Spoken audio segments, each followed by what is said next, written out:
एका गावात रामू नावाचा गरीब प्रामाणिक मुलगा राहत होता. तो रोज शाळेत जाताना रस्त्यावर पडलेले वस्तू लोकांना परत देत असे. एके दिवशी त्याला रस्त्यात एक पर्स सापडली. त्या पर्समध्ये खूप पैसे आणि काही महत्त्वाची कागदपत्रे होती. रामूला वाटले, हे पैसे मी ठेवले तर माझ्या गरिबीची दूर होईल. तो पर्स घेऊन शाळेत गेला आणि मुख्याध्यापकाकडे दिली.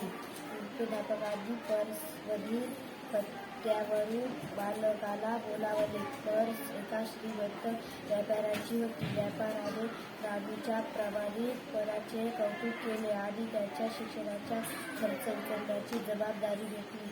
रामूच्या आई वडिलांना खूप आनंद झाला. गावातील सर्व लोक त्याचे उदाहरण देऊ लागले. जो प्रामाणिकपणा नेहमी चांगले फळ देतो.